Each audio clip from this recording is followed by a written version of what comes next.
નમસ્કાર મિત્રો, સ્વાગત છે આપણી આ યુટ્યુબ ચેનલમાં। તો આજે આપણે વાત કરવાના છીએ આંગણવાડી બહેનો વિશે, જે સતત હડતાલ પર છે, પગાર વધારાની માંગણી કરી રહી છે, છતાં પણ સરકાર સાંભળી રહી નથી। તો આગળ વાત કરતાં પહેલાં આ વિડીયોને લાઈક કરી દેજો, અને જો આ વિડીયો ગમે તો આપણી ચેનલને સબસ્ક્રાઈબ કરવાનું ભૂલતા નહીં। સતત બીજા દિવસે પણ રાજ્યની આંગણવાડી બહેનો, આશા વર્કરો અને હેલ્પર બહેનોએ કામથી અળગા રહી વિરોધ નોંધાવ્યો હતો। પગાર વધારા સહિત અન્ય માંગણીઓને લઈને રાજ્ય સરકાર સામે રણશીંગું ફૂંક્યું છે। ત્યારે આંગણવાડી બહેનોએ આજે અમદાવાદ સહિત અન્ય શહેરોમાં ઉગ્ર વિરોધ પ્રદર્શન કર્યું હતું। સાથે સાથે અલ્ટિમેટમ આપ્યું હતું કે 2 દિવસમાં પડતર પ્રશ્નો નહીં ઉકેલાય તો ગુજરાત વિધાનસભાનો ઘેરાવ કરશે। આંગણવાડી બહેનો, આશા વર્કરો, હેલ્પરો ઘણા સમયથી સરકાર સામે લડત ચલાવી રહી છે। દર વખતે એવું થાય છે કે બંને પક્ષો વચ્ચે ચર્ચા થાય છે, પણ પ્રશ્નનો ઉકેલ આવતો નથી।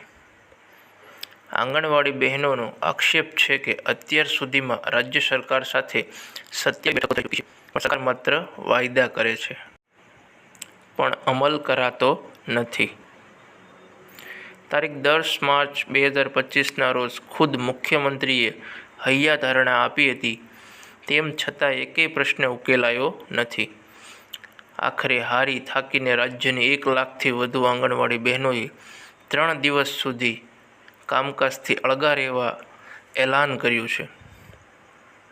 આજે સતત બીજા દિવસે હડતાળવાળી અમદાવાદ આંગણવાડી બહેનોએ લાલ દરવાજા પાસે સરકાર વિરોધી સૂત્રોચ્ચાર કરીને વિરોધ નોંધાવ્યો। આંગણવાડી બહેનોનું કહેવું છે કે મોંઘવારી વધી છે, ત્યારે બાળકોના પોષણક્ષમ આહાર માટેની ચીજવસ્તુઓના ભાવ પણ પૂરતા ચૂકવાતા નથી, તેમાંય વધારો કરવામાં આવતો નથી। સરકારે જે ભાવ નક્કી કર્યા છે તે ભાવમાં ખાદ્ય વસ્તુઓ બજારમાં મળતી નથી, તો ઘરના ખર્ચે ખાદ્ય સામગ્રી ખરીદવી પડે છે। આ ઉપરાંત વર્ષ 2018માં કેન્દ્ર સરકારે પગારમાં વધારો કર્યો હતો, જ્યારે વર્ષ 2022માં રાજ્ય સરકારે નજીવો પગાર વધારો કર્યો હતો। આટલો સમય વીતી ગયા છતાં પણ પગારમાં કોઈ વધારો કરાયો નથી।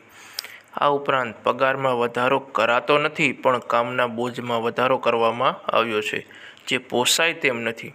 આમ વિવિધ માંગણીઓને લઈને આંગણવાડી બહેનો, આશા વર્કરોએ સરકારને અલ્ટિમેટમ આપ્યું છે કે હવે પ્રશ્નો નહીં ઉકેલાય તો અચોક્કસ મુદતની હડતાલ પાડવામાં આવશે।